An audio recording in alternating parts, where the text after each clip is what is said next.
Hi, I'm Levi Pearson, and today I'll be giving a speech on role models and the effects that it has on the mental capacity and the emotional capacity of children. First, I'll present a video by Toku McCree on picking role models that matter. Because role models define a lot of who we are.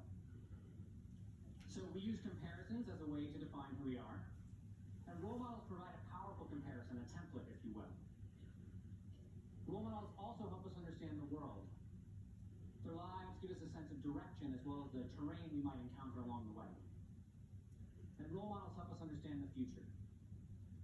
They give us a sense of who we could become as well as what the world could become. And this question of role models isn't just a theoretical one for me, it's a very personal one. It's something I've struggled with. With that final statement, I agree. The idea of a role model is not something that I think of on a school level or for a speech, but it's actually a personal development and idea that I have nurtured in my head.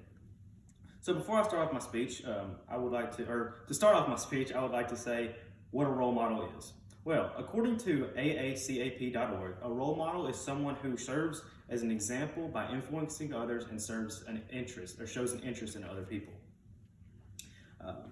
A good role model is someone who does not go outside of societal norms to prove themselves to be better than other people. They sit and they nurture the people that are there. They spend time with their children. They devote their lives to bettering their children, bettering those around them. A good role model, for an example, would be Gandhi. Gandhi served as a role model for an entire nation of what peace and love should look like. Now, Gandhi is way different than what a good role model and a bad role model would look like in a familiar structure, a family structure, but the basis stays the same. So, before I talk about go in depth on a good role model, a bad role model is a person who intentionally deviates from their true nature and goes out of the ordinary to do things that may hinder the progress of someone else. Say alcohol abuse, drug abuse, domestic violence. Different things set a path and a stepping stone for a child's development. Typically, children who commit violent crimes are exposed to a community with high crime rates and lack of education. So therefore, a person, or a child in this case, who is exposed to things will typically do the things that that child is exposed to. So the more a child is exposed to alcohol or drugs, the more a child will do alcohol and drugs. A child that has seen their parents grow up in the jailhouse or has seen their parents commit violent crimes is more likely to either become someone who commits sexual abuse to their future spouse or commits acts of violence against other children or people around their age.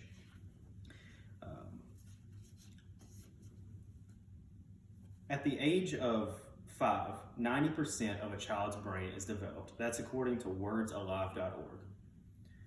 If by age of 5, 90% of a child's brain is developed, that means that in 5 years, the majority of the mental clarity and capacity will be developed through that role model. So say a parent does not nurture or communicate well with that child, and that child by the age of 5 will grow up without the strengths that other children may have. So for a personal belief of mine, a child should be exposed to a role model who believes in mutual response, meaning that a child should be given an option, and it is up to that child to choose an option. Say a child seems angry or tired. It is up to the parent's job to communicate with that child to say, hey, would you appreciate a nap? Would you like to take a nap? And then the child's response to either say yes or no to that nap.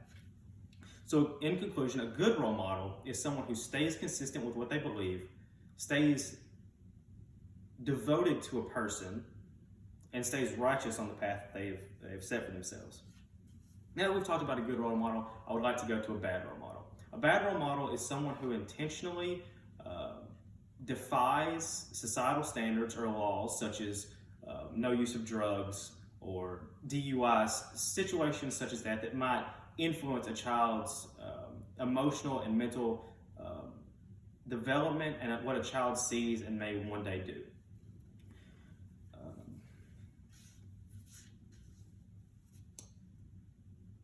For the best mental development, a child should be exposed to a proper role model.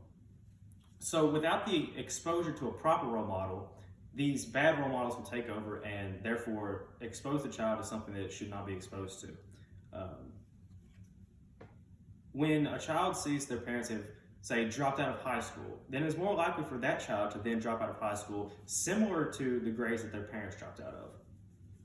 For me, I've always had a good role model, my mom. My mom has stayed steadfast in what she believes and stayed consistent to her family and to her work. Her devotion has not gone unnoticed, and I will never be able to say thank you enough for what she has done for me. Now, on the other end, I've had not necessarily a bad role model, but a role model that wasn't consistent. My father. My father left when, say, I was about 11 years old. My parents got divorced, and he just hadn't been very impactful in my life. Now, that is no doing of anybody's but his own, but it does affect me. So, for me, I've had to fight with the decision of who to base my life on. And for me, it was obviously the clear choice was my mother. My mother has always loved me and shown me mercy and grace and love when I didn't deserve it.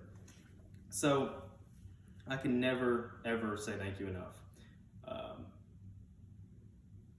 Children, such as young teens, are also role models for other younger kids, such as from age 10 under, or even years, like 1 or 2 years younger than those teens. It is not necessarily a parent who has to be the role model for the kid. It is more of the person that the kid is most around and spends their most time with and sees living their daily lives. So it's not necessarily up to the parents to make the full commitment to being the role model, but up to the people that the kid is exposed to produce a good image for what that kid should one day grow up to be. That was my speech on how to be the difference between a good and a bad role model and its effects on children. Thank you.